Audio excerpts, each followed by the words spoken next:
born of trash. Hey everyone, Sammy the Bull here with you. Real quick, before we get started, I wanted to let you know about our Magic the Gathering Autism Awareness Tournament coming up in April on the 12th. It'll be a fun weekend, again, April 12th. Big tournament happening out here in SoCal, Temecula, California, at Tier 1 Games. Bring your best decks. It's a cEDH Commander tournament. It means a lot to me. It means a lot to all of the folks that are out here at Tier 1 Games as well. So, yeah, come on out, or just if you can't come on out, you know, we'll have QR codes and all that kind of stuff and ways for you to donate, so please do that. Thanks. Enjoy the show.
What's happening, boys? Sammy the Bull here again with you, and we're coming in with another deck build for you. We're talking about Morophon and his dragons. Or maybe I'm just putting dragons in with Morophon. That's what we're doing this week. This deck is coming on the rise up to the amazing Tarkir Dragonstorm set that's coming out very soon, in the beginning of April, or you know, mid-April, sometime in there. It's going to be amazing. It's all dragons, and we're talking about some pretty crazy cards, folks, and we're going to get into some of that at the end here. First, let's go over this deck build that I've done. It's going to include a couple of cards that are, of course, not out yet because they're still in pre-release, or they're not even been pre-released yet. They're not even out at all. So, let's get right into it. Let's talk about Morophon. It's a bracket 3 deck. That's where we kind of want to start with this one. I think that if you make it bracket 3, you can have a lot more fun with it. Trying to make something like this into a cEDH deck, you could do it, I guess, but it might, I don't know, it might not work out in the end. These dragons are huge. It may or may not, I don't know. You'd have to kind of manipulate it a little bit and see what you could do with it. If you have suggestions for making this into a cEDH or like a super highly optimized deck, bracket 5 type of deck, then please leave those in the comments below, and always remember to like and subscribe. Alright boys, let's jump right into it. Let's look and see what are we talking about here with good old Morophon. First of all, let's introduce Morophon.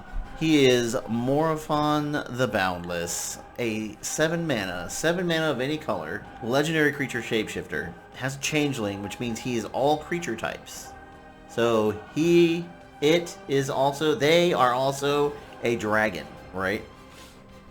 And because they are a dragon, as Morophon the Boundless enters the battlefield, choose a creature type.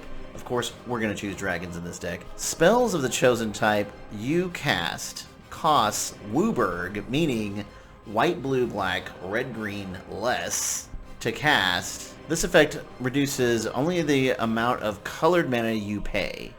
So what does that mean? That means that any colored pips that are in the top, they're going to get at least reduced by 1 pip of that color. It does not reduce like all the pips, so if you had like double blue, it's only going to reduce like 1 of those blue or 1 of those red or 1 white or whatever it is, right? So you have to pay attention to that and then do a little bit of math before you kind of cast your dragon spell. Having Morophon with this kind of discount on giant dragon spells, I was like, yes please. And we have a huge dragon set coming out right now that have like multiple colors, and I can just reduce them all by like all of their color costs, and then cast them for a mana of any color.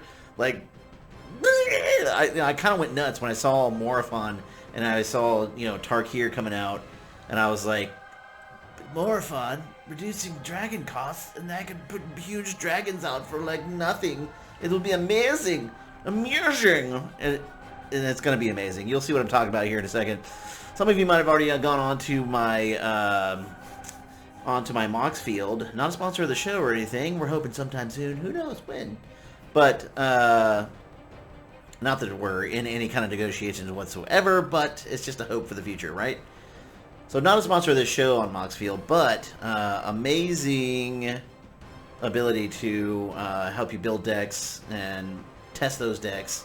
So as you've seen in previous videos that we've done before here on Bad Goifs, we're going to go through, we're going to talk about this deck and some of the things that are in it and how we built it on Moxfield, and then did a little test play with it as well. And then at the end, go over some of this cool Tarkir Dragonstorm set that is going to be coming out very soon. So there you go. Morophon the Boundless, Changeling, he's every creature type. They are every creature type. And then other creatures you control of the chosen type get +1/+1. So not only are these dragons already huge, they're going to get +1/+1 from Morophon, who is also themselves a 6/6. So I was just like, I have to build this deck. It's amazing, right? I've had Morophon before, and I tried it with like Eldrazi when the 5-color Eldrazi came out, and it just wasn't like the same. I don't know.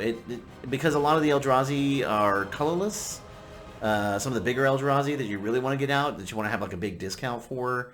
Some of the ones that were, recent in the recent Eldrazi set that came out with Modern Horizons and all that kind of stuff, those were, yeah, they had 5 colors, but they were kind of small, and they didn't really they weren't great Eldrazi. They weren't the titans that you wanted to get out and really control the board with, right? So, but with dragons coming out, and I looked back at Morophon, and I was like, yes, this is where Morophon's going to shine.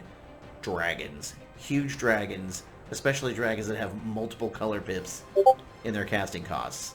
And you'll see what I mean. Let's get into the battle. As you know, the battle right there, that's one of the best search cards, I think. 2 green and X, going to get you any kind of non-human creature out of your deck that you want to. You can flip it over into that huge dinosaur Zayatora. But really, we're not looking to do the flipping over in this deck at all, because we're just trying to get out our huge dragons.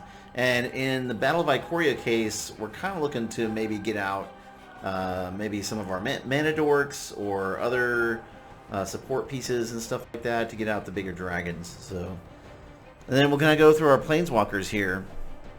So our Planeswalkers,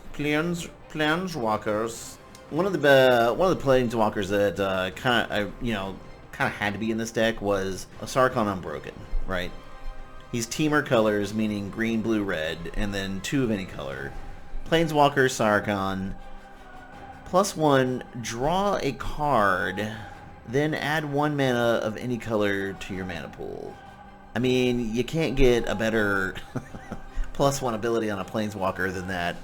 It's kind of ridiculous. It's, giving you all the tools you need. One, you're drawing a card, so you're kind of, seeing what's next, and then add the mana. Come on. Right? Then you can put a 4/4 red dragon out by -2, and then his the -8 ability, which is get all the dragons out of your deck, and then put them onto the battlefield. Which, if you're able to do that in this deck, you'll see the game is pretty much over at that point. Somebody may be able to, I don't know, destroy everything or something like that, but if you get all those dragons out, it's going to be pretty gross. So another cool dragon Planeswalker that I found is Sivitri, and she's Sivitri the Dragon Master. Her abilities are unique as well for dragons, which is another reason why we put her in this deck. So until your next turn, this is her +1 ability. Until your next turn, creatures can't attack you or Planeswalkers you control unless they pay 2 life for each of those creatures that are attacking. Right? So kind of like a propaganda, but they're having to pay life instead of mana. So much better, in my opinion. Especially with this deck, and we have huge attacking dragons, and you're going to be incentivized to not attack and lose all that life, because on my turn, when I go to attack you, it's not going to be good. Right, and then her -3 ability, which you can do on the first turn that she comes out, Search your library for a dragon card, reveal it, put it in your hand, and then shuffle. So you can immediately go get a big, powerful dragon right away. If you have Morophon out, using her ability -3 to search immediately, and then go get that, you know, giant dragon that you need, and be able to cast it for a huge discount. Ridiculous. like I've done some play testing, and you'll see what I'm talking about here shortly. By the way, always quiet, never says hardly anything at all. But this here is Daiselthip, and Daiselthip is here with us. What do you think about Sivitri, Daiselthip? My thoughts exactly. So her -7 ability, which Daiselthip agrees, is destroy all non-dragon creatures. Yeah. So, you know, let's say we're able to get a huge dragon out. We get that dragon down on the battlefield. We do whatever shenaniganry enter the battlefield craziness that these dragons have. And then we destroy everything else that is not a dragon. Yeah, thank you. That's definitely happening. All right, and then of course I put in Vivien, Monsters Advocate, because we have a lot of monsters and she's an advocate, right? She is a supporter of monster folk, an ally, if you will. All right, you may look at the top card of your library at any time, and then you may cast creature spells from the top of your library. So her first ability there is just, you know, creating a green beast, and that's usually to kind of like protect that planeswalker. However, her -2 ability, when you cast your first creature spell this turn, search your library for a creature card with less converted mana costs and put it onto the battlefield, then shuffle your library. So basically, if I have a huge dragon card that I just cast, I can go then search my library for something that's maybe slightly less mana cost and then put that on the battlefield as well. So, of course, a huge advantage, again, to having Vivien Monsters Advocate. Alright, so that's our Planeswalkers and our battle. We kind of introduced Morophon. What are we getting into next, Daiselthip? I know I almost called you Fibblethip, but you're not that. You're Daiselthip. Okay. Creatures. Got it. So, moving on to our creatures. We're going to start off at the top there, right? The Ancient Brass Dragon.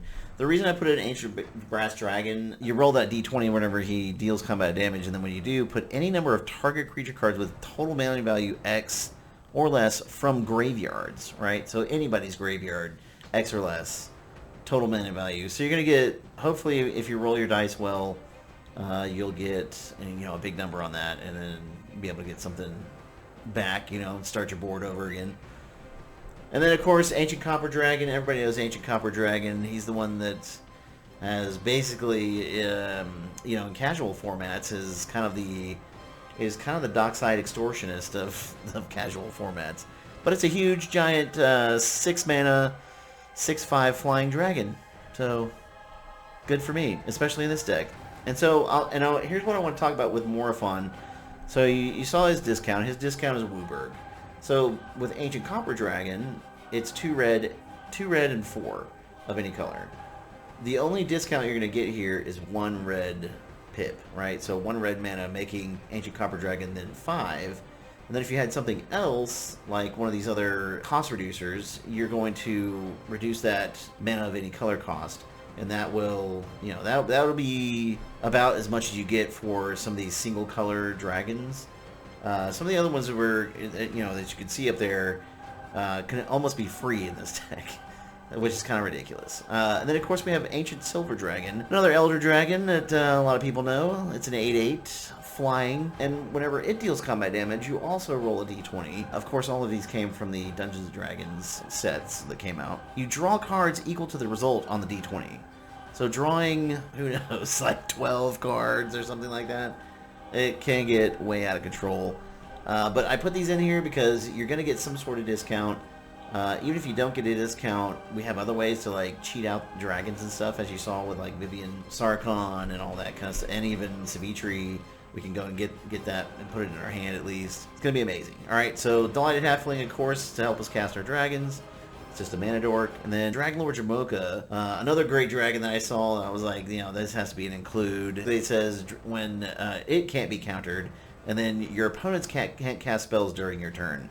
So she essentially acts as our Grand Abolisher in dragon form, which is why she's in here. And she is 5/7 lifelinker, so huge lifelink swing, can't be countered anyway, and then opponents can't cast spells during your turn, which helps you with going through and doing your ridiculous, I'm going to cast all my dragons and, you know, flood the board with huge snarling maws and huge claws, right? And giant flapping wings and the terror of death, basically.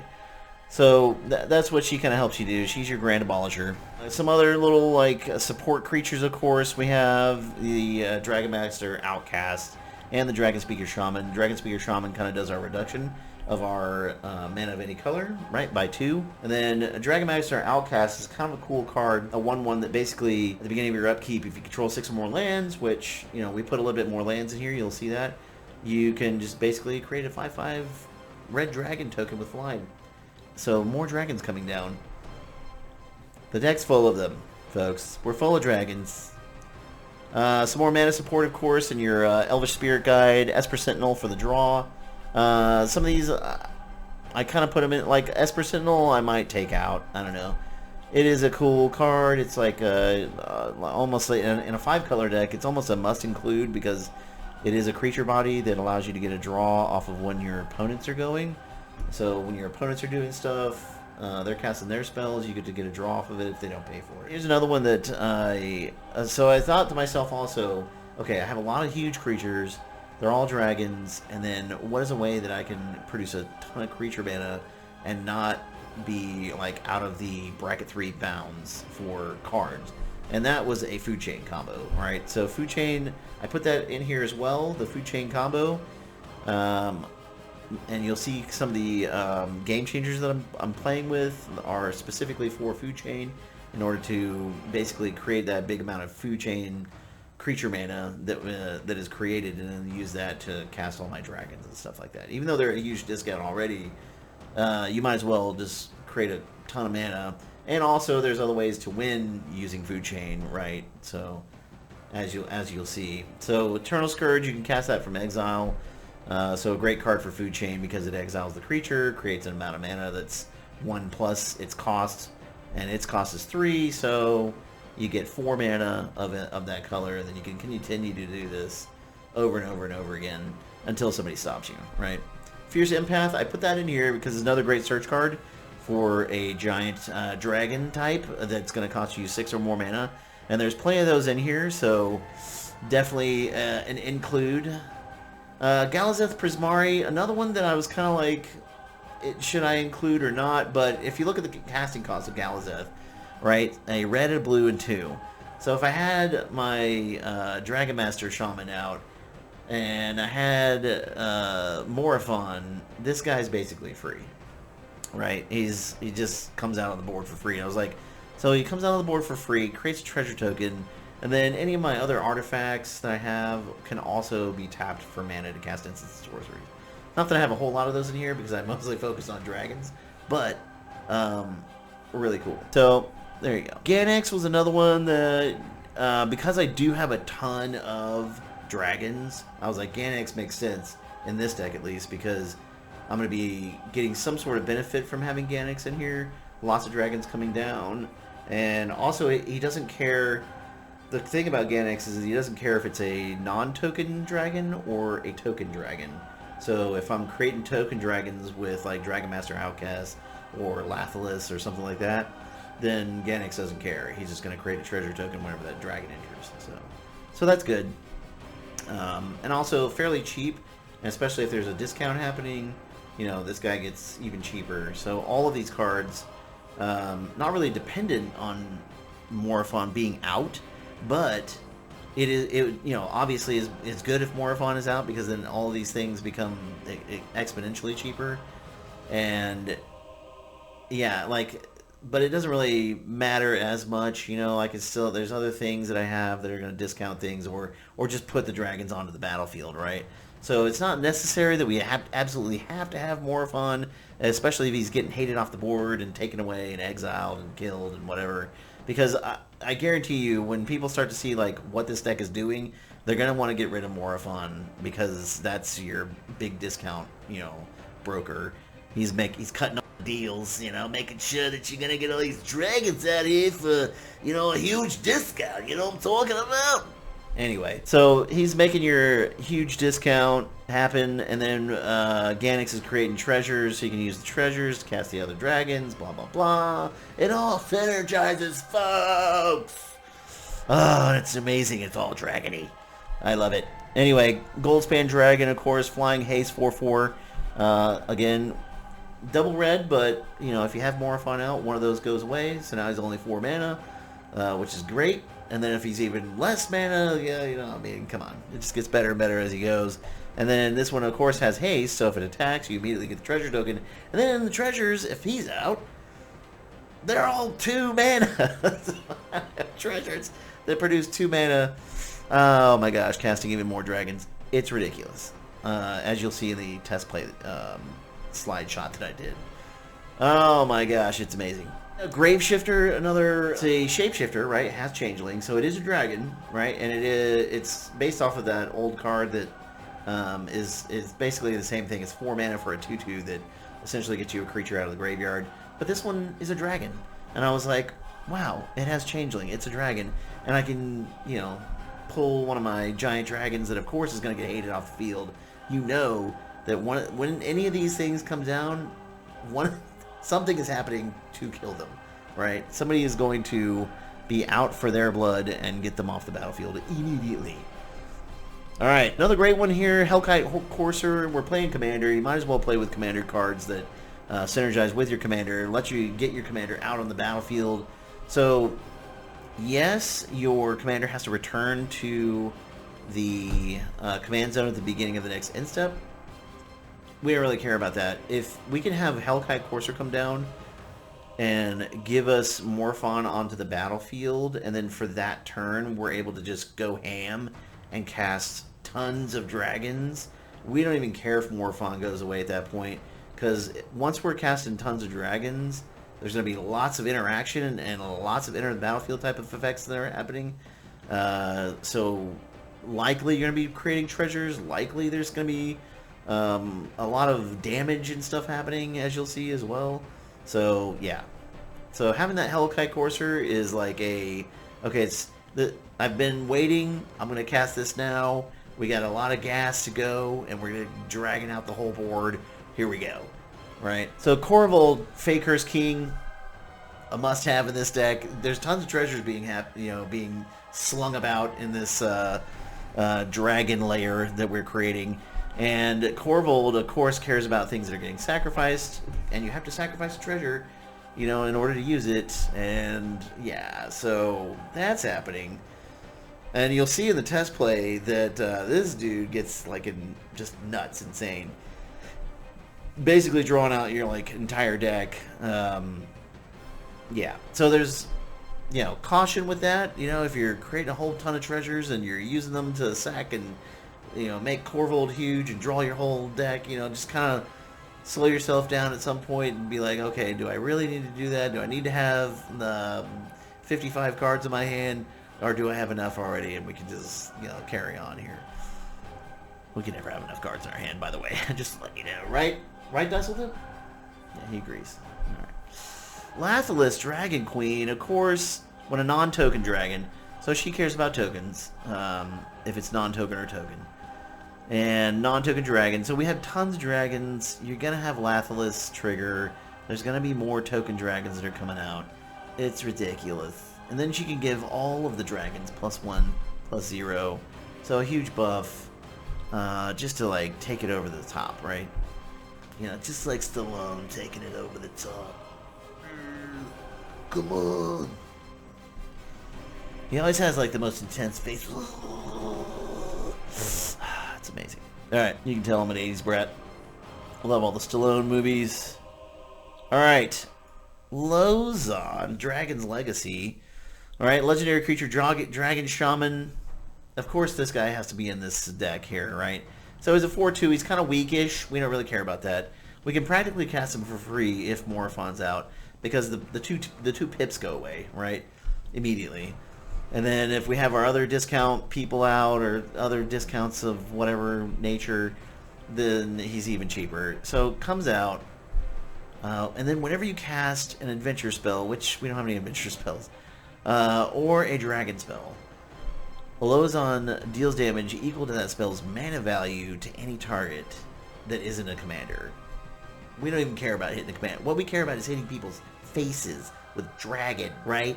Right in the chops with the old dragon mana costs, right? And a lot of our dragons cost a lot of mana, and it doesn't matter if we're reducing that mana cost as we're casting the dragon. It just matters what is the CMC of the dragon. If that CMC is 8 or 10 or whatever, it's going to deal 10 damage, which is ridiculous. And that's on cast, folks. That's on cast, folks.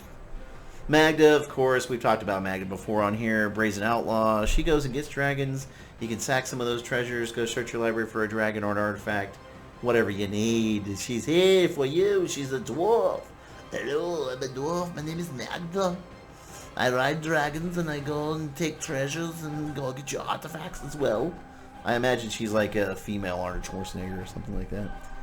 Anyway, Miram Sentinel Worm. Everybody's most hated dragon of all time. Because Miram is so broken. It's ridiculous. Miram is one of those cards that... if people see this card, they immediately hate it off the board. So expect that to happen for Miram. But if you get Miram down and you're able to copy a dragon or two in here, then man, you are doing great things. Especially if you're able to like get multiple dragons to come down, like with Sarkhan's ability, his ultimate, and all of them come in at the same time. Miram is going to see every one of those dragons come in, and you're going to have a copy of every one of them. So the token is non-legendary, which means you're going to not only have, you know, Galazeth come in, you're going to have a non-legendary version of Galazeth come in. It's not legendary. The legendary rule doesn't apply. You get 2 treasures. You get 2 Galazeths. It's ridiculous. Right? So, yeah. Miram in this deck is ridiculous. Moraine of the Frost, another changeling, can copy anything you got. Copy of any permanent you control. So, I mean, that could be a One Ring. Who knows? Whatever. Just pick a permanent on your battlefield, you can copy it. That's what Moraine does. And also, because Moraine has changeling already, that means it is any creature. So if Morophon is out, the blue and green pip are both going to be reduced on the cost. So that immediately takes it down to 1 blue and 2. And then because it is a dragon, it also is affected by the other discounts if you have those out on the board. It's crazy, folks. Discounts all day. Discount dragons. I should have renamed this deck to Discount Dragons. Anyway, and I just might. Nicol Bolas, the Ravager, of course, you can practically cast that guy for free, and then when you flip him over, he becomes a Planeswalker that does all kinds of crazy stuff.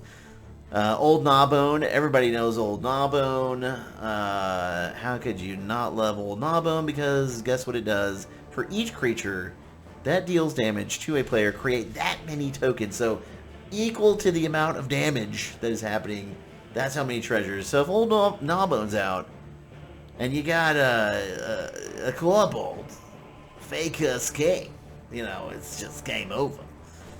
Alright, and then Sarkhan Soul of Flame, another dragon, cost reduction there. He's also another version of Sarkhan, right, that came out just recently. Whenever a dragon enters the battlefield under your control, you may have Sarkhan Soul of Flame become a copy of it until end of turn, except its name is Sarkhan Soul of Flame. It's legendary in addition to its other types. Amazing. Again, so it's legendary, but the name stays Sarkhan and doesn't become, you know, whatever, like Old Gnawbone.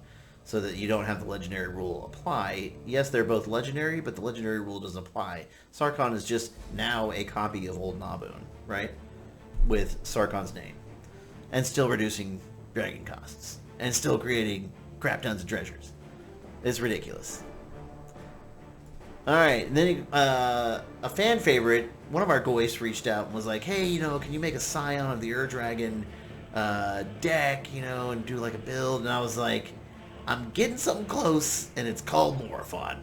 Right? So, of course, I threw Scion of the Ur-Dragon in here. It's Wooburg. So, Scion comes out for free, basically, if you have Morophon. It's a flying 4/4. You pay 2 mana any amount of times. Search your library for a dragon permanent card. Put it into your graveyard. If you do, Scion becomes a Scion of the Ur-Dragon becomes a copy of that card until end of turn. It doesn't matter if Scion throws a few of your dragons into the into the graveyard, especially if you're pulling out a game-winning type of dragon that's going to get you what you need right then and there. So it's going to go into the graveyard. Scion's going to copy it.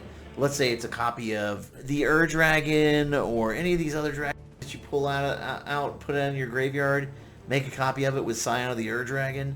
Ridiculous. Seedborn Muse, of course, I put in here because, you know, if I attack, you know, I don't want to have, like, all my shields down, so then all my giant dragons untap. Like, this deck is ridiculous. Oh my gosh. What did they do giving me all these cards? They were like, hey, Sam, we know exactly what kind of cards you would use to, like, terrorize other Magic players, and here they are. Alright, so Squee the Immortal rolls right into our food chain thought process. Let's make a bunch of mana for creatures, because I have a bunch of big creatures. Alright, so ways to win, though, right? So food chain in and of itself just creates mana, and I can put dragons down all day long. That's great. Some of them don't even have haste, so they just sit there, there's just a big dragon. Woo, big deal. But, so we need something that's going to then start dealing damage. So we have Lozon, that's one. Terror of the Peaks, another key piece to this, to winning the game, actually, right? So this is kind of our win con. Terror of the Peaks, Lozon are big win cons in this deck, because Terror of the Peaks, if you don't know, well, you should know, because you should look out for this card, because if it's on the battlefield across from you, it ain't good. Because it says, whenever another creature enters the battlefield under your control, Terror of the Peaks deals damage equal to that creature's power to any target. Alright, guarantee you folks, the target, the any part of that, is going to be somebody's face. So, yeah, look out for Terror of the Peaks. That's a big combo, no, not really a combo, but like synergistic win piece, right, for this deck. And of course the Ur-Dragon. This is the most famous dragon of all. It has all the colors, and it's 4 extra. It's huge. It's 9 mana for a 10/10 with Eminence, right? As long as the Ur-Dragon is in the command zone or on the battlefield, dragon spells you cost one less to cast. Alright, and then whenever one or more dragons you control attack, draw that many cards, then you may put a permanent card from your hand onto the battlefield. So obviously, this card is ridiculous. And it's meant to be a commander. However, with Morophon in the command seat, the Ur-Dragon, just on that right there, costs you 4 mana. If you have something else out, like Sarkhan, that's reducing it even more, the Ur-Dragon now only costs you 3 mana. If we have the other little dragon speaker dude out, the Ur-Dragon costs you 1 mana. Now, that's all in a perfect world. We're not going to always have all those things out. But if you have Morophon out, which is kind of the point here, the Ur-Dragon is going to cost you 4 mana, which is ridiculous. So that's why Ur-Dragon is not the commander and Morophon is the commander. So, yeah. There you go. And then, of course, Tiamat, a huge search engine for this. She's going to come down and try to rule the world and pull all the other dragons with her giant 5-headedness. So that's kind of where that theme comes from, is that you're going to go pull 5 other dragon cards out, and then, now you're going to have a full Tiamat, right? And then, of course, we had to add this guy, the Twin Flame Tyrant. If a source I control would deal damage to an opponent, or a permanent an opponent controls, It deals double that damage instead. How can you go wrong with that? You can't. If I'm dealing damage with Terror of the Peaks, that damage is now doubled. You get it. You know what's happening. And then another one that I just found that was just ridiculous because, one, it's Wooburg. So this dragon here, two-headed Hellkite. What in the world? I didn't even know this was a card until I started building this deck, and I was like, who decided that they were going to build this into an actual creature? This is a Flying Menace Haste 5/5, and whenever it attacks, you draw 2 cards. And they're like, oh, we'll make it Wooburg in 1, and that'll make it fair. What? So I'm going to play Morophon and cast this for 1 mana, or 3 if I have some of my cost reducers out. And now I have a flying 5/5 menace with haste that immediately can attack for 5, and then I don't even have to hit you. I can just be like, I attack you and draw 2 cards. Who designed these? Exactly. So there you go. So that's our creatures, right? Now, can you build this a different way? Absolutely. These are not even like... These are just my suggestions for the deck I'm building, right? I might even change this up a little bit on the actual Moxfield deck, and then, or even in person and do something a little different. But this gives you a good base for the creatures here. These are the ones that I thought were like the most just destructive dragoniness you can possibly do. Reducing your cost, having little mana fillers in there that are gonna like make you be able to cast these things even quicker and get your commander out even quicker. You don't even need your commander as long as Morophon gets out there and stays on the battlefield for just enough time for you to like cast a few of these big giant just wrecks of dragons. Then you're doing good, right? Morophon has done his job. So don't get discouraged if like somebody hates Morophon off the battlefield. If you got to use it for cost reduction on any of these, even like an old Gnawbone where you got to reduce it by 1 green, that's casting in a 7/7 flying dragon that gets you crap tons of treasures for 6 mana. So that's pretty good.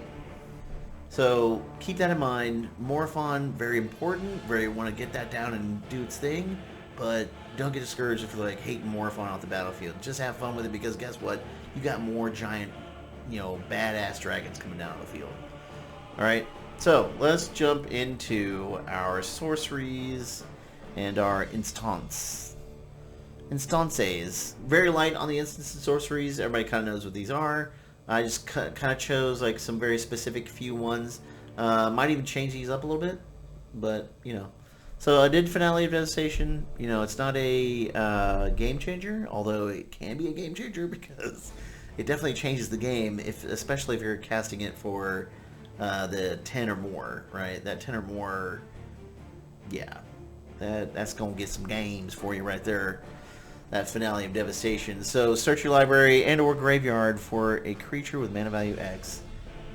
I mean, if you can pump out a bunch of mana value and put it all in there, Dragon on the field. Yeah, and then Dragon, you know, getting that +10. Oh, come on now. Woo! Alright, Search for Glory. So it's a snow sorcery. It's an old one from Kaldheim. I don't know if anybody remembers this one, but the thing about this is, yes, snow permanent. I don't even think there's a snow permanent in this whole deck. I didn't really care about that. I wanted legendary card, right? That's the one I was looking for. So legendary card, you can go search your library, and then you gain 1 life for each snow you spent to cast the spell. Don't care about that either, right? Really, the only thing this is for is to go search my library for a legendary card. It's not on the Game Changers list. It's perfectly fine for bracket 3, and it still does cool stuff, right? So if you wanted to, you could put some snow lands in here. You could put some other snow things like that. But that was kind of like one that I was like, you know, not a lot of people play with this too much anymore. So I'm going to kind of present it here as something that is a possibility for this deck because a lot of your dragons are legendary. And some of your other things that are in this deck are legendary, right? Like some of your artifacts. So Sylvan Tutor, of course, just goes get you a creature. That's a really old card. Been reprinted like a million times, but somehow still retains its value, which is very good because it's a good card. And it's also not a game changer, so another reason why. So I want to have a couple of counter spells in here. I put, as you can see there in the instance, right, an offer you can't refuse for some non-creature stuff, and then I have mana drain as well. With my thought with mana drain was the mana piece of it. So if I'm playing in bracket 3, there's a lot of like big stuff that's coming down a lot of times. So if I can mana drain something like that and have like a lot of colorless mana to work with on my next turn, if I get Morophon down with that, or if I get, you know, if I have Morophon out and I have that cost reduction happening, and then I get a big mana drain, like, you know, 5 or 4 or 6 or something like that, that means I can cast probably a lot of cards out of my hand. I can like draw more cards with whatever effects are out of there. You know, if I'm drawing cards for, you know, all those creature abilities that we went over. Yeah, good stuff. So I went with mana drain. Again, not a game changer or anything like that. So one of the game changers, as you can see there, though, is Enlightened Tutor. So I'm playing with Food Chain. So I want to be able to go get Food Chain. Enlightened Tutor is the best way to do that, right? And you can have up to 3 3 game changers in bracket 3. So might as well use them. Might as well put them in there and do that. I know my buddy Jordan, last time when we did the Kalia review, you know, he said that if he was going to go bracket 3, he would probably get rid of a lot of tutors.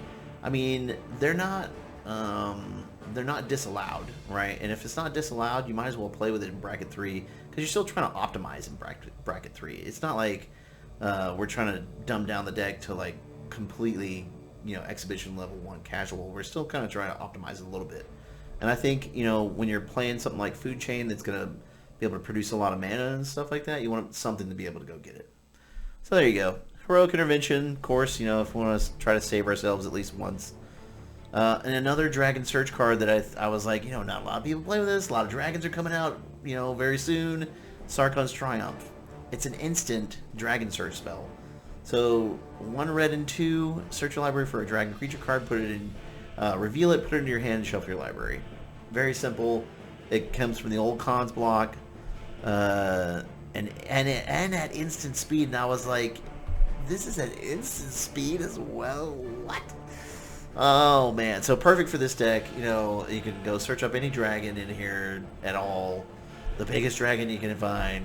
There's no mana, there's no cost reduction, you know, like requirement or anything like that. It's just go find a dragon and put it in your hand, which is amazing, right? And if you have, again, Morophon out and you just go get your dragon or whatever with this, and boom, you're off and running with a giant 10/10. Hopping along, frolicking, as it were. Worldly Tutor, again, still not on the Game Changers list, so it's going in here because we have a lot of creatures to go get. So there you go. That's the instance in Sorceries.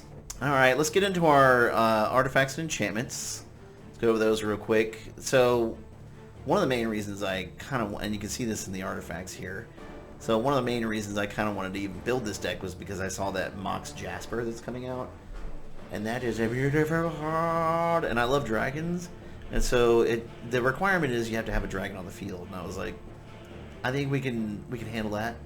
We can put some dragons out on the field and use a Mox for it. So activate only if you control a dragon. Add 1 mana of any color. I'm down. Let's do it. This is and just the artwork alone was, man, I was just like blown away by this card. Like, how the artwork, and the artwork for this whole set really is pretty amazing. That's one of the biggest draws, which I kind of talked about it also in the Kali video, that for me, when I first started playing back in 93 when it first came out, at old Frank Wood's Texas Game Company game store, and I was playing on the chess club, and Frank Woods is at the counter. He has this brown box of alpha magic cards, which, you know, we had no idea what any of that was, and he just says, hey, I know you guys like to play chess. This game's kind of like chess. Come check it out, you know. And 14-year-old kids like me are playing chess, and then all of a sudden we get introduced to Magic. And although the artwork in the original sets are not like, you know, some of the masterpieces that are, some of them are masterpieces. not to, and all of the artwork across the board. I mean, even some of the silly artwork. To me, when an artist does something like that and presents it to the world and puts it out there for people to see, that artwork, took a lot of effort, right? And has a lot of meaning and value for that person. So artists to me are like amazing, right? People that can take anything up here or see something and put it out, kind of like the stuff I have back here. Actually, a couple of those pieces are mine, but like the Liliana and the Lucas Graciano and Thomas Baxa, Liliana's and the Grave Titan and stuff. Oh my gosh, man, come on. Just amazing. And then this Mox Jasper. So getting back to the point. Seeing this Mox Jasper, I was like, wow, man. They went all out on this set with as far as art goes. And it was just amazing. So, and I found the most dragony soul ring I could find, which of course came from the Lord of the Rings set, right? So obviously that one is not very expensive. It's just Sauron and his legendary One Ring, which is now the Soul Ring, right? But it looked dragon-esque, like if you see his mouth and where his helmet comes down, you kind of like look at it, you're like, oh, dragony, right? We all know it's Sauron, but whatever. Anyway, most dragony Soul Ring I could find. All the rest of the stuff everybody kind of knows. Chromatic Lantern, Gilded Lotus. Here's one that people should play with if you're playing any kind of dragons whatsoever, is Jade Orb of Dragonkind. Yes, it's 3 mana, and yes, it only adds 1 green to your mana pool. However, if you use that 1 green, your dragon that you just cast enters the battlefield with an additional +1/+1 counter on it and gains hexproof until the next turn. So you can use this to cast Morophon, alright? So then Morophon will come in with a +1/+1 counter. I mean, it's already a 6/6, now it'll be a 7/7, and it'll have hexproof until the next turn, which means, people can't target it. As it says there, it can't be the target of spells or abilities your opponents control. So that's good to keep it out on the battlefield for that one turn that you maybe needed to get down your big dragon spells. So that's what you want in there. Lightning Greaves, of course, does kind of the same thing, does a protection from Morophon to get your big discount. Right? We're all about the discounts here. We're all about protecting them, right? And we can play Mox Amber in this deck because we have a billion legendaries. Usually you can't play Mox Amber. It's such a good card, but it's like, I just have to have all these legendaries out here. So we're going to play some Mox Amber. We're going to have plenty of legendary stuff out for Mox Amber to, be able to be utilized, right? So, of course, the One Ring. The One Ring's the One Ring, as we said. Wishclaw Talisman. This is another one I was kind of like, do I keep it in? I don't really know. It's another search thing, and it's kind of a group hug. But as we learned last time, that can be a anti-group hug with opposition agent. But we didn't put an opposition agent in here. So yeah, I don't know. Might take it out. But anyway, it's in there as a possible search engine, possible card you could put in there. You could put any other thing in there that you want. It's your deck. You build it. You do it. All right, Lotus Petal. I don't know what it is about Lotus Petal. I just put Lotus Petal in like every deck because it's literally a treasure that you can just and on turn 1 I get 2 mana, Vice 1 mana. So who wouldn't want 2 mana on turn? Like, why would you not want that? Of course, Mana Vault. This is my 3rd game changer. So I only have 3 game changers: Mana Vault, Enlightened Tutor, and then One Ring. Right? And we all know what Mana Vault does because it's been around for 8 billion years, since 93, like all of us old school Magic players, me and the prof and all those other old people that play Magic still, because we love it. The game is amazing, the artwork is amazing. I've always been an artist in my life, and that's just one of the reasons why I just stick around this game so long. Not only the chess aspect, the strategy and all that kind of stuff that kind of makes my brain juices flow a little bit, but also the artwork, which is absolutely amazing. And then just this year I learned that all my life I've been pronouncing Mark Tedin's name incorrectly. Everybody seems to think it's Mark Tedin, and they would be wrong. It's Mark Tadine. So Mark Tadine, after 30 plus years, I'm finally saying your name correctly as a Magic player. You're welcome. Yeah, so, you know, that's the artifacts. Let's go down to our enchantments. Okay, so obviously in our enchantments here, Dragon Tempest and Impact Tremors. So we have Terror of the Peaks, we have Lozon. So now we have 2 more win condition type of cards in Impact Tremors and Dragon Tempest, right? Dragon Tempest, old Cons card also, if you don't know, if you haven't been playing Magic that long. This one's ridiculous as well. Whenever a creature with a flying enters the battlefield under your control, it gains haste. Dear Lord.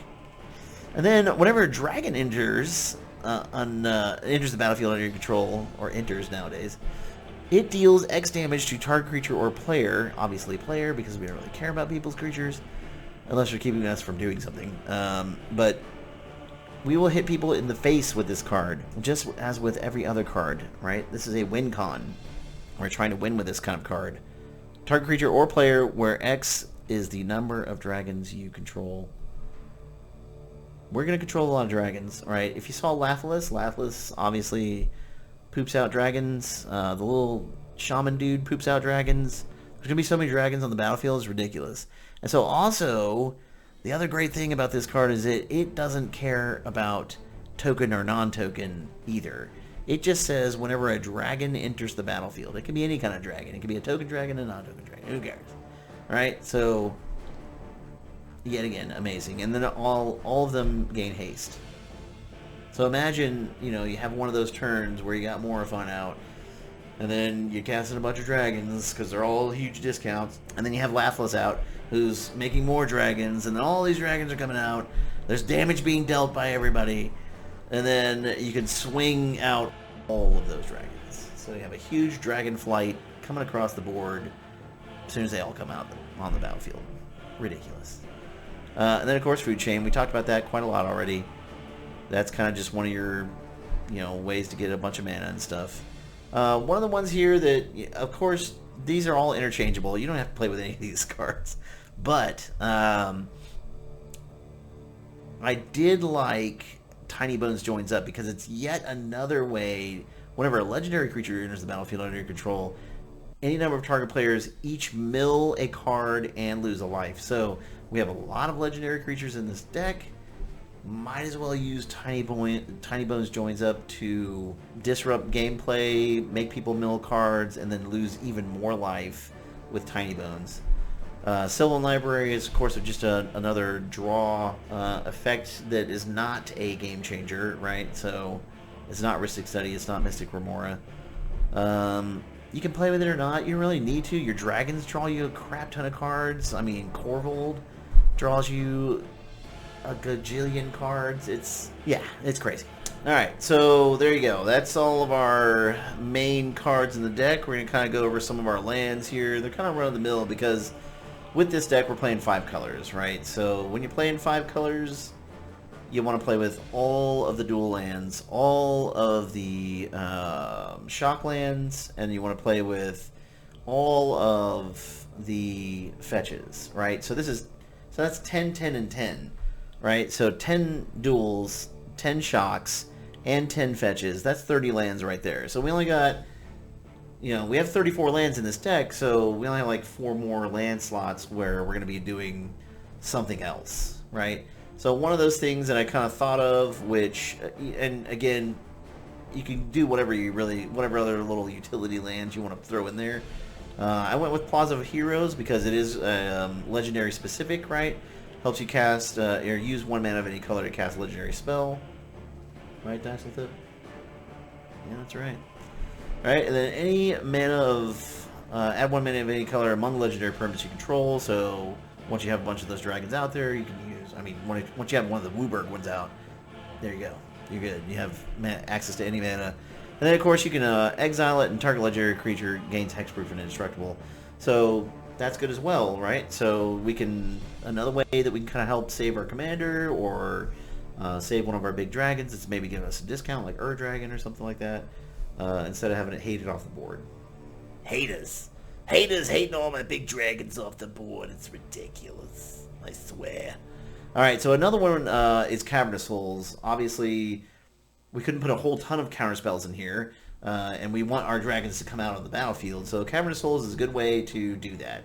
And when you name dragons, that also includes your commander, because your commander has Changeling. So Cavernous Souls for this deck makes all the sense in the world to be part of this kind of deck, right? So Morophon, if you're doing this deck, right, with Morophon and a bunch of dragons, Cavernous Souls. Invest in Cavernous Souls.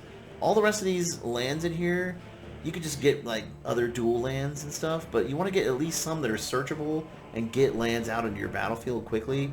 The reason I did these 30 is because I've been playing Magic for so long, and I've collected all these cards over the years. So I have all these cards to play with. If you don't have that, if you don't have the funds yet, and you haven't been playing Magic for very long, just get a bunch of dual lands that you have access to every color. That's really what the point is of having all these duels and all the fetches, is that I want to have access to every color, and I want to have it as soon as I need it. And then our last bit of lands here at the bottom, put in Urza Saga. You know, another one that you can play with or not play with. The one thing about that legendary snow permanent card that goes and fetches a legendary card, I already forgot the name of it. What's it called again? Let's see. Search for Glory. So the Search for Glory also will search you a Saga. Urza Saga is a Saga, so it is the only Saga in this whole deck, and you can go get a land now with your Search for Glory and put Urza Saga onto the battlefield, which will then eventually go get you one of your small artifacts, get you a Lotus Petal, get you a Soul Ring, whatever. We have a decent amount of artifacts, plus we're creating tons of treasures, so maybe even creating one of those constructs is fun too, where the construct would be like a giant creature until, of course, you sack a bunch of treasures or something like that, right? But still, you could make a giant construct using that. Urza Saga is a choice I made. It doesn't have to be a choice you make. So, and then I think that was about it. Everything else was just like your fetches and your duels and stuff. The thing about me is that I don't like a lot of my lands to come in tapped. I want to be able to like access and use my lands almost immediately. And if I have to pay 2 life or pay 1 life or whatever to do that, I'm willing to do that. Because I'm a, crazy Magic player who uses their life total as a resource. So yeah, taking the lands, using lands that are like going to be a little bit slower, not even a big deal, right? Yeah, because most of your bracket 3 decks are going to be kind of, in that same range where, we're not doing really anything until like turn 3 or 4 or 5 or 6. Or even beyond. Now we're finally playing the game where we've gotten set up because all of my lands came in tapped. So take that into account however you want. Do a half and half thing. If you just happen to have some of these lands, I would recommend playing with them because they're just the best lands to play with. So here's one of my favorite parts of this, and I've done this for almost every Magic video so far for deck building. And it's this thing that Moxfield does where it kind of breaks it down for you. So, as you can see, still, we've kind of kept our... even though there's a giant creatures in this deck, and our average mana value is 2.17, which is a little high. High for bracket 5, right? cEDH tournament style. Because you want that to be like as low as possible, but... Even though it's a little high, that doesn't really matter because our commander provides such a huge discount, right? So a lot of that mana value kind of goes away once the commander comes out on the battlefield. Once you have that down, you're golden pretty much, right? So take that into account. Morophon takes away a lot of the pain of having to cast a lot of these spells. And you want to kind of protect them if you can. So maybe you kind of build the deck a little bit around that way. I don't know. Another thing I wanted to put up here is that last year when we went to TableTop Jocks Cookout in LA, which was amazing. And if you haven't watched TableTop Jocks, you should go watch it. Great show with Joe Johnson, Black Nito, doing his thing over there, thugging it out. But at the cookout last year, we got these sleeves, these cool Dragon Shield sleeves. And I was like, oh, these sleeves are perfect for a Morophon Dragon's deck because it is literally a dragon shield on the back with a dragon skull. And I was like, oh, this is perfect. Perfect sleeves for this. Shout out to old Joe Johnson and TableTop Jocks. All right. So now I want to talk about this test play that I did.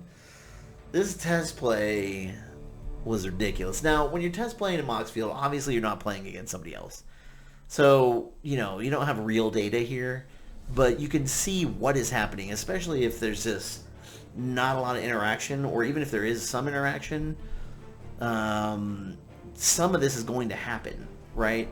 And as you can see here, the tapped creatures underneath all the other creatures, I believe is Lozon, Morophon, the Ur-Dragon, Terror of the Peaks, Old Gnawbone, and Dramoka.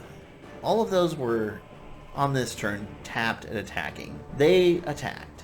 They did an exponentially huge amount of damage because Morophon's out. All the dragons get a +1/+1 at that point. So I attacked with all these things. They made me a metric ton of treasures. Korvold had just come out of the battlefield and had no treasures prior to attack. So Korvold, Lathalis just came out, right? This is the turn, like, this is turn 6. So this deck, if left to its own devices, will get out of control and take control of the game and win you the game very quickly, right? So basically what happened is I attacked with those creatures. They were huge, and they made me something like on the order of 40-something treasures, right? Because I just assume that they're all flying, they're all tramply or whatever, they're all getting in. And I'm just assuming that for test play, right? How much are we doing here? What is our maximum? You know, so think about that for test play. If you really want to test play something, take it on to like a spell table or something like that, where they'll let you use the Moxfield version of your deck to test it out.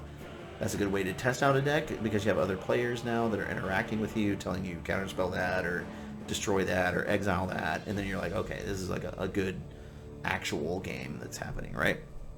So take that into account when you're play testing this deck. Anyway, so here we are at the maximum. I have created 40-something treasures. That's some stupid amount of treasures because of my attack and Old Gnawbone's ability, right? Oh, so gross. So anyway, Korvold is on the battlefield. And I was like, well, I have 40 treasures. Yep, let me go ahead and sacrifice 30 whatever amount of those and put that amount of +1/+1 counters on Korvold and draw that many cards. So you can see my hand has 37 cards in it there on the bottom, right? So I've drawn 37 plus cards because some of these cards I had already cast. And I just took a picture at this point because I just happened to remember to take a picture of it. So I was like, okay, let me take a picture of this. Prior to when I first initially drew all these cards, I have like very little to nothing left in my library, like 20 cards, right? So kind of dangerous. You have to be watching your draws at this point, like where you're like, okay, I don't want to be doing any major draws because I have very little cards left. But basically my whole hand is in my whole library is in my hand. And now we go into second main phase, and we put out some of our pain dealing stuff. So the first thing I cast on second main phase was that Dragon Tempest. I was like, okay, we're doing Dragon Tempest. So I do Dragon Tempest, and then I cast Tiamat. So Dragon Tempest deals 7 damage, right? Tiamat has haste, that doesn't really matter. We've already put it past our combat phase.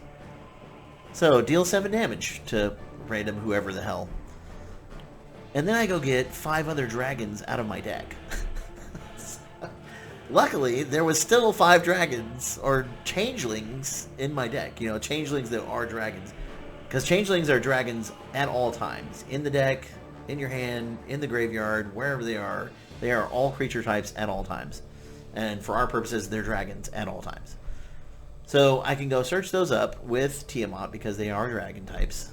Pull all those out. And I already had a whole bunch of dragons in my hand anyway. And then I just start casting. I'm just like Danny DeVito. We're casting dragons. So I'm casting dragons left and right. One of the first ones I got down was Miram. I started making copies. We got Ganex coming down. So when I got Ganex and I have the huge discount from... So here I have a discount from Morophon, from the Dragon, from the little shaman dude, who's discounting me even more. So we're basically getting 3 colorless, or 3 of any color discount. 1, 2, 3. 3 of any color discount and whole Wooburg discount. So dragons are just coming out for free at this point. It's just nuts, right? Just dragon craziness. And then one of the last cards, after I cast all these dragons, Dragon Tempest is just like... just blasting folks as these dragons are coming down. And then, of course, Lozon is on the battlefield already, and Terror of the Peaks. So Lozon, as I'm casting the huge dragon, it doesn't care that the cost got reduced. It's still going to deal the 6 or 7 or 8 or 9, whatever amount of damage. And then... Terror of the Peaks, as soon as the dragon enters the battlefield, is now going to deal damage equal to its power, which is increased by 1 by Morophon, so it's even more damage. It's ridiculous. And then as these dragons are coming out, Lathalis is creating copies of dragons that are coming out, which is triggering Terror of the Peaks to deal even more damage. Oh, this was basically, because I was doing all of this and all these interactions were happening, I was like, okay, well, this is basically probably the end of the game here. It got to turn 6. Now, again, so like I said, don't expect this every time. This is just like the max of what could occur, right? This is your highest level of what could happen in this deck. But go test it, for real with other folks so you can see, like, what's going to get countered. Somebody's probably going to look at your Terror of the Peaks and be like, that has to go. We got to get rid of that. And your Dragon and whatever, and say, I can't be dealing with all that, so I need to get rid of some of these things. People are going to be hating you off the board, especially because they know that when Dragon comes down and Tiamat and things like that, they're like, oh, this is all dragons and it's all bad. So, yeah, take that into account. When you're doing the test plays and stuff like that. But it was a cool to see this on turn 6 turn into just a dragon fest, and we were rocking out. So there we go.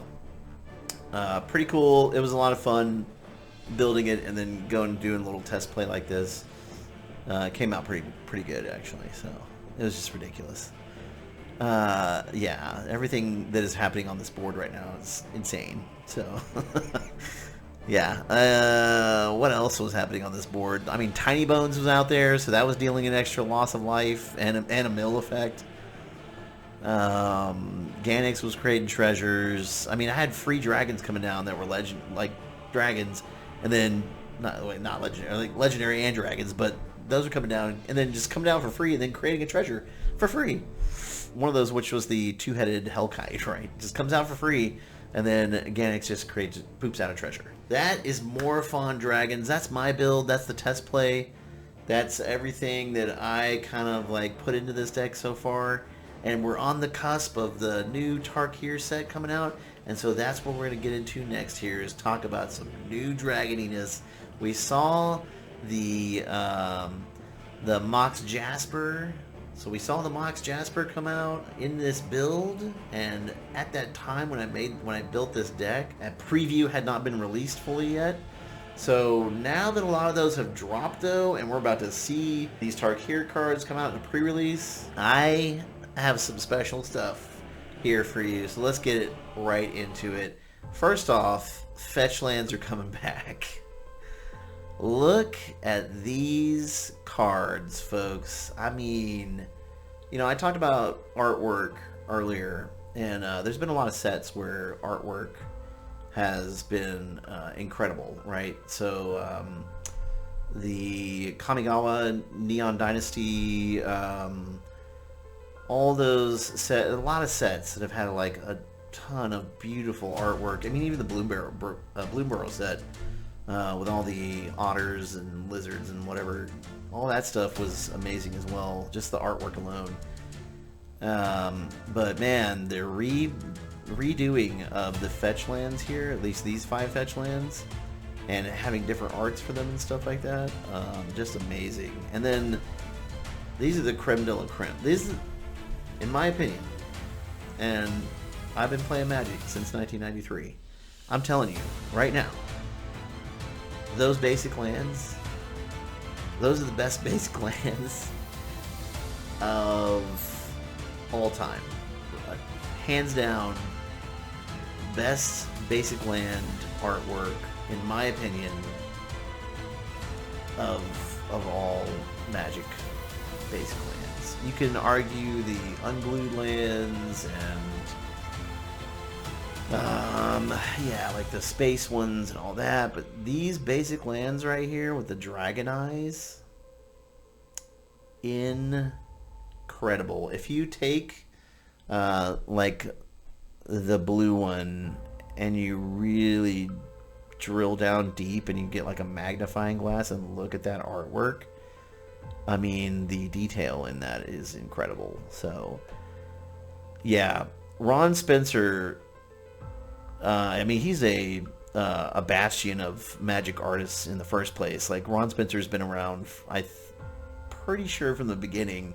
I don't know if it's exactly like Alpha and beyond, but Ron Spencer has been around for a long while doing Magic artwork, and he this is like magnum opus type of work right here. Absolutely incredible, beautiful. Some of the best lands like ever, and I don't know, this is hard to top. Like, I don't know of anything else that could come out later on that I would be more like awed by in the artwork department. So absolutely amazing artwork, and anybody can argue with me all day about that, and I'm guaranteeing you're not going to sway my mind. That is amazing artwork right there. So what are some other cards we got? Oh, all the ultimatums have come back, right? If I was to play one of these ultimatums, again, amazing artwork. I mean, it's just the artwork in here, it blows me away so much, and I've spent so much time just staring at each card that I've gotten over that emotional hump at that point. So now I can kind of look at it and be like, yes, amazing. But man, I did spend a long time just staring at these cards. It was ridiculous. I'm still staring at them right now. Look at them. They're amazing. Anyway, if I was to play one of these, it would probably be Genesis Ultimatum. And then, of course, my other one would be the Mardu Ruinous Ultimatum, which destroys all of your stuff. That's how I play Magic, folks. Get rid of all their stuff, and then what do then you win. Okay, so another card that from this set that I wanted to point out, and this is the artworky version of these cards. So you can see a couple of the cards that are kind of coming out from this set. This Stormscale Scion. So once that comes out, it's definitely going into the Morophon deck, and I'll take something out. I'll freaking take out Esperson. I don't care. I'll take out a 1-mana spell for this Stormscale Scion any day, because the rate of discount that you get with Morophon and then the dragons and everything, you're going to be casting multiple dragon spells, and as you saw there in that test play, right, if I get to a point like that, and I'm able to cast the Stormscale Scion and storm it, and then they all get +1/+1 storm, and then there's however many, let's say 5, 6, 7 Stormscale Scions that come out. What? Yeah, game over right there. Sarkhan, Dragon Ascendant, legendary creature, human druid. It's Sarkhan, right? Whenever he enters the battlefield, you may behold dragon. If you do, create a treasure token. Beholding a dragon, I believe, I don't see the rules text here, but like I believe what that means is like you either have to show a dragon from your hand or choose a dragon on the battlefield or something like that. And if you behold it, then you create a trigger. Anyway, then whenever a dragon you control enters, put a +1/+1 counter on Sarkhan until end turn, then it becomes Sarkhan becomes a dragon in addition to its other types and gains flying. So it doesn't become a copy of any dragons or anything like that. It doesn't offer you really anything else other than like maybe a treasure, which is fine. It's not great. The artwork again is amazing, but I might play with. I probably would play with it. Like yeah, I mean because it's gonna become a dragon. It's another dragon to trigger other things and stuff like that. It becomes a dragon, so it's already on the battlefield. So it's not entering, you're not getting effects like that, but who knows. So here's one version of this new dragon called Urini. Urini of the Unwritten. It's a Teamer dragon, of course, best colors. Legendary creature, Spirit Dragon, 7/7 flying trample. When it enters or attacks, look at the top 8 cards of your library. You may put a dragon creature card from among them onto the battlefield and put the rest on the bottom. Okay, so you get a dig through time on a dragon body, and I mean, just... And yeah, so this is another card that is going to go into the deck after these cards get released. Yeah, so, and imagine, so all the discounts and all that stuff, and I'm casting this for like 1 mana. So dumb. Ridiculous. And then, yeah, as you can see, there's other cards on here that are even more ridiculous. Cool land that came out, 1 mana of any color, spin it on dragon spells and omen spells. Omen, I guess, is a new type of spell coming out in this set. I haven't really seen the omens too much, but anyway. Sacrifice it, search for so another search for a dragon card on a land. Definitely an add-in to this deck. And then this card. Draco. So they did it, folks. They finally did it. They have made omniscience for dragons. So, Draco Genesis. 8 mana. How hard is it to produce 8 mana? It's not hard to produce 8 mana. And once you produce 8 mana, you may cast dragon spells without paying their mana cost. Wow. Definitely going to be an add-in to this deck. I'll probably just end up taking out Food Chain at that point. There's no point to even having Food Chain. Or any of the creatures involved with Food Chain if you have a Draco Genesis. We just get there, and that's another reason why I played some of the artifacts I did that produce a lot of mana, like the Gilded Lotus and stuff like that. So you can get up to this kind of level of mana fairly quickly. And then if you're casting this somewhat early-ish, like if you're casting this earlier than turn 8, because you're ramping up your mana or whatever the case may be, which is another thing I might think about too, is doing stuff to ramp up some mana, doing some rampant growth type of things. Could be something to think about. But anyway, that's just to get to this point for Draco Genesis. And then at that point, all your dragons you just cast for free. So the ridiculous thing about this is that Morophon is a dragon. So you literally just cast your commander, and I'm pretty sure, including the commander tax, I'd have to look that one up. Somebody in the comments down below, let me know. But I think it takes away the commander tax as well. You can just continually cast your commander if you have Draco Genesis on the board. It's ridiculous. Oh, man. Alright. So then, let's say you got Draco Genesis out. Let's just say you got that out. There's another version of Urini, as you can see here, called the Song Unending. And she's a 10/10. Flying, protection from white and black. When Urini enters the battlefield, it deals X damage, divided as you choose, among any number of target creatures and or planeswalkers your opponents control, where X is the number of lands you control. So by this time, you probably have a ton of lands, especially if you've cast Draco Genesis. You got at least 8 or 7 or 6, right? So we're dealing like 6 damage, divided as you choose among any number of target creatures or planeswalkers your opponents control. So she's not hitting face, but she's also a 10/10 with pro black and white. Definitely getting added into the deck. So let's just say, so now let's say you've done that, you cast Urini, you got some other dragons, you got a Lathalis dragon trigger off of Urini, right? You're following what I'm talking about. Then you find this card, which is also coming out in this set, called Frostcliff Siege. You're like, okay, I've cast everything else for free, essentially. I'm going to spend 3 mana on this enchantment, and then I'm going to choose Teamer and give creatures I control +1, trample, and haste. Game over. Alright, especially if your Rini's down, and a bunch of other dragons came out as well. It's just done. That's the game. That is the game, folks. Right? Cast something like that, like right before combat, first main phase. Oh my god. Unreal. Alright, so now we're going to go over some honorable mentions that come out in the Tarkir Dragonstorm set coming out here soon in April. Make sure you're ready. And one of the first ones I want to talk about is this old bad boy, Nugan, as a friend of mine said. Old Pat. The new Ugin. Eye of the Storms. 7 mana, colorless. Love colorless. When you cast this spell, exile up to 1 target permanent that's 1 or more colors.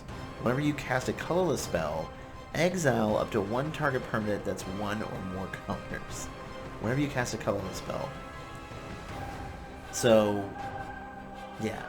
All of us who are the artificers of the world, who play the Urza's decks and the artifact decks, this is a huge include for that. And we're going to be casting colorless spells left and right, and then removing all of my beautiful dragons from the field with Ugin here. Unfortunately, it's ridiculous. But also his abilities are also stupid. He starts off at 7 loyalty, which is also ridiculous. And then for +2, you gain 3 life and draw a card. 0, you could just be like, I need 3 colorless mana. Let me just do that real quick and get 3 colorless. And then quickly, rather quickly, within 3 turns, you're going to get to the ability to do his -11, which is search your library for any number of colorless non-land cards, exile them, then shuffle. Until end of turn, you may cast those cards without paying their mana cost. Basically, if you're playing a colorless deck, like Urza's Battlethopter type of deck, or any colorless deck at all, yeah, you just go get any number of colorless non-land cards, exile them, then shuffle. Until end of turn, you may cast those cards without paying their mana cost. This is broken. This is Eldrazi's on crack. That's what this is. This is this craziness. And you're casting them. So you're casting them. You're getting the cast triggers from their Eldrazi. Oh my god. Who allowed this to happen? Alright. So let's talk about another one here. And we'll get into some less insane cards and just kind of talk about some normalcy for a little bit. Anafenza, really cool. I love this Anafenza, actually, and there's probably definitely a way. So she's, 1 white and 2 for a 2/2 with flash and first strike. We don't care about any of that stuff. Whenever another non-token creature you control dies, so a non-token creature, Anafenza endures to either put 2+1/+1 counters on her, or create a 2/2 white spirit creature token. So there has got to be a way. Somebody in the comments tell me that this Anafenza can either go near infinite or close to infinite somehow. I'm sure there's some sort of Gravecrawler, some kind of shenanigans where we can get a non-token creature to die and come back multiple times. Undying, things like that. That's got to be a thing here with this, right? Right, Dasselton? Yeah, for sure. Totally agrees. Look at that. That's a crazy card. That's a cool little build right there. That's gonna be like a cool little possibly Orzhov build or Abzan type of build where you're doing a lot of recursion with green and black and white. Yeah, looking at like Reclamation, all that kind. Yeah, a lot of good stuff there. Gravecrawlery stuff for sure. And then being able to do that, so whenever it dies, right? So we can do this multiple times, and there's no restriction other than non-token. So it has a token restriction, so it has to be an actual creature, not a token creature. but then endure 2 and then create a bunch of 2/2 white spirits. There's got to be a way to put out a ton of white spirits on a turn and then next turn swing out, or if they have haste or something like that. Who knows? You could get there. All right, and then this is a great card. This is going to be a cEDH staple like immediately. Is this card right here, Voice of Victory. Human Bard. So it's Bard. It's awesome in the first place because I love Bards. It has Mobilize 2. Yeah, whenever it attacks, it creates some warrior dudes. We don't really care about any of that. This is a 1 white mana and 1 colorless for a 1/3 body. So fairly hardy, other than, you know, getting killed by a lightning bolt or something like that. Fairly strong and easier to cast. Grand Abolisher. It doesn't stop the abilities from happening, but mainly we're worried about spells. Abilities, not as much. Yes, there's some people who can rattle off some abilities that'll probably be, you know, detrimental or something like that, but for the most part, this is gonna be a staple in any deck that's playing any white at all is gonna be playing this card, especially in the cEDH realm. Another cool card. It's gonna be kind of 2 cards here that we're gonna show. They're kind of doing a version of Dismember, and as you can see there, it's called Caustic Exhale. Of course, some black dragon is spraying acid all over this guy.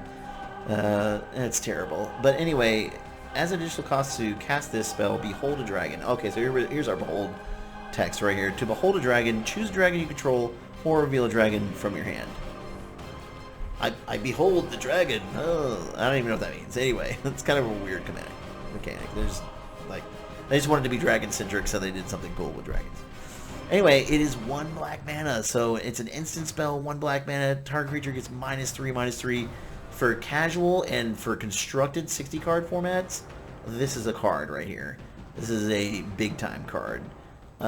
Because it's so close to Dismember, it's not even funny. Yes, Dismember is still way better because it costs only 1 mana of any color, and you can just ignore the other 2 black pips because they're Phyrexian mana.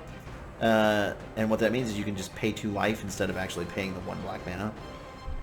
And then so it's just a colorless, and that's it, to get -5/-5 on a creature at instant speed. So yes, Dismember is still way better, but this card in standard right now, Caustic Exhale, is going to be a bomb. Like, this is going to be great for getting rid of all the early, you know, creatures that are getting in the way. I haven't been into standard and 60 card format too much lately, but I know that stuff like this in that kind of format is really good. Alright, so the Stormscale Scion, 6 mana, 4/4, other dragons you control get +1/+1, and it has Storm. So again, I wanted to point it out because in this deck, it's definitely going to go in this deck, because if you can cast multiple dragons and you're doing multiple things on a turn, and then you cast this and it storms off for like 6 or 7, and there's 7 copies of this guy, that's +7/+7 for all your dragons. Swing in and attack. Game over. Alright, here's another crazy enchantment that a friend of mine pointed out. Creatures you control get +1/+1 and have Death Touch. So obviously, any kind of Kindred type of deck, this is going to be an amazing card. So Edgar Markov, of course, is Mardu anyway. You could do Mardu Dragons with this. You could throw it into this deck also. It is 5 mana, and you're doing Mardu. And there's no cost reduction here. This is just an enchantment. It's not a dragon card. So no cost reduction whatsoever. But for 5 mana, giving all your dragons +1/+1 with Death Touch, and then when it enters, if it's your main phase, there's an additional combat phase after this phase, followed by an additional main phase. When you next attack this turn, untap each creature you control. I mean, when you next attack, so you attack, all those creatures tap to attack, and then they untap. So you have an Aggravated Assault, Seedborn Muse, +1/+1, and Death Touch all together in 1 card. This is a devastating enchantment for any kind of tribal deck, right? So you could do black and white Murpho deck. Trust me. So there you go. Alright, what else? Cool new dragon that's coming out, right? At the beginning of your end step, if creatures you control have a total toughness of 10, in this deck, they most likely will, then you get to draw a card. And then also, in your end step, we're going to recheck. Then if creatures you control have a total toughness of 20 or greater, untap each creature you control. So, there you go. Yep, some more Seedborn Musi stuff. Then, and given the board state that we had in the test play, if the creatures you control have a total toughness of 40 or greater, each opponent loses half their life. Rounded up. Oh, imagine you've taken all that damage from all those dragons, and then I cast this, and then the end step comes, and then you're just super sad even more. Because half of your life is gone, and you're my opponent. So, yeah, and I cast him for free because Morophon's still out on the battlefield, somehow. Alright, and this is another great one here, another cool enchantment. Teamer colors, obviously the best. Dragonback Assault. It's kind of funny when you say it. Dragonback, drag them on back here. We're gonna assault them. Don't assault people. It's bad. You can fake assault them in Magic with cards like this because when this enchantment enters, it deals 3 damage to each creature and each Planeswalker. And then it has a landfall ability, and you know how much I love landfall. Whenever a land you control enters, create a 4/4 red dragon with flying. Huh.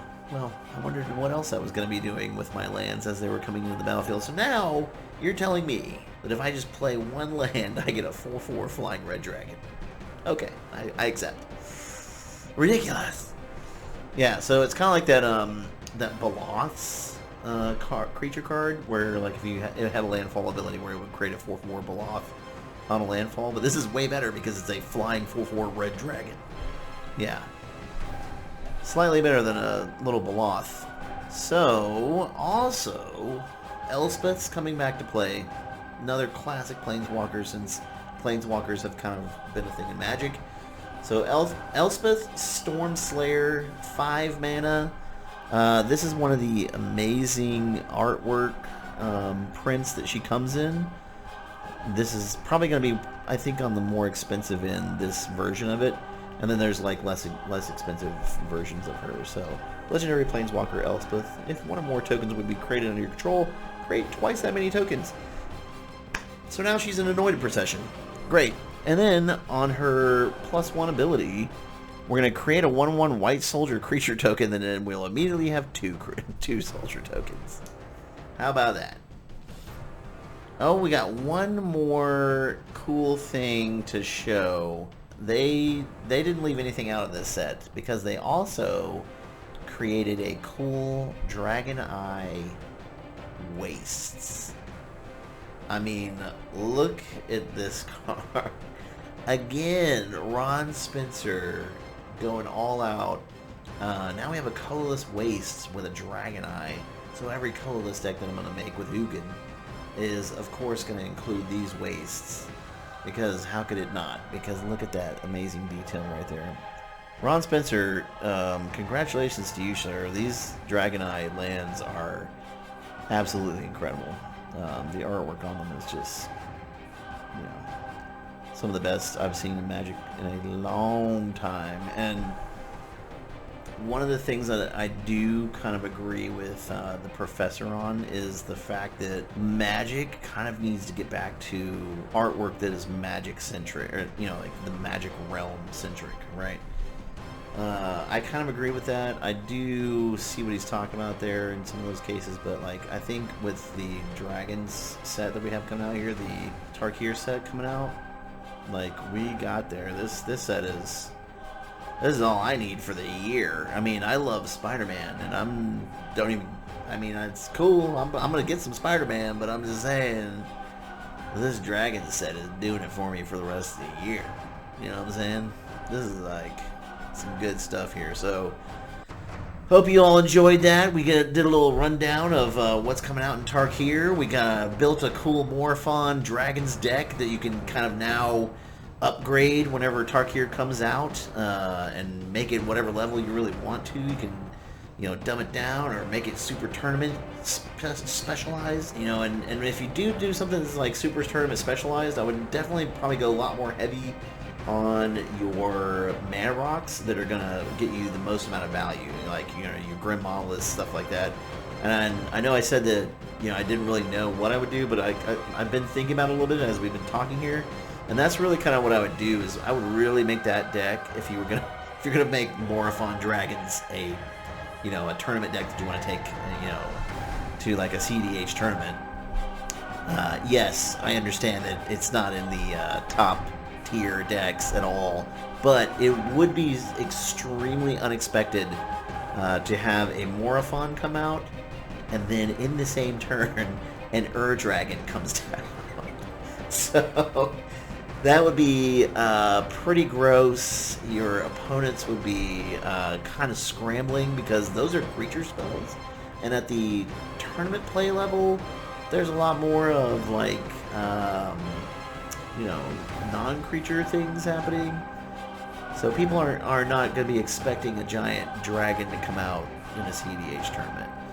So you could get some folks on that, but it's still slow because like on their turn they could just win with like a Thassa's Oracle and a Demonic Constitution. So that's still a possibility. But hey, dragons could get somebody. Who knows? Whatever. But you would have to think about that. Like a lot of your spells, I think, would be very mana-centric, so that you could be casting those big spells quickly.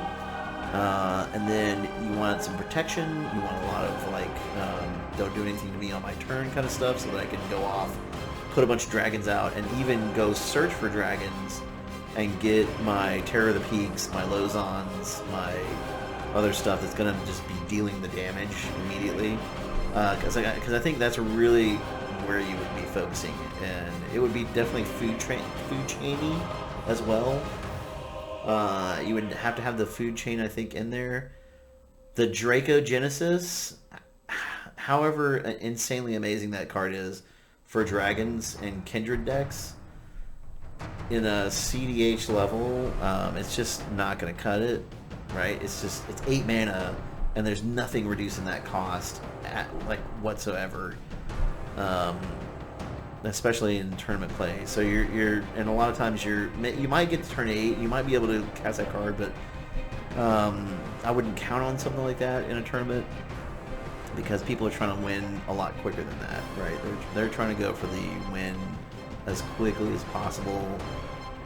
So Draco Genesis would probably maybe not make it into something like that, but that's up to you. Like how you would go high or low on that. But there you go, Morophon Dragons. A lot of Tarkir cool stuff coming out. There's a lot more coming out in Tarkir as well, so enjoy that pre-release, as I will as well. And then hopefully, come June timeframe, you will be all coming out to MagicCon Las Vegas, where we'll be going as well. So there you go. Enjoy your time. Enjoy building your own Morophon Dragons deck. And this is Sammy the Bull. We'll talk to you later. Hey, thanks for watching. If you want to support us directly, go to patreon.com/bagboys. Also, follow us on all social media. Links in the description below. And remember, you're all my goys, and I love you. Bye-bye.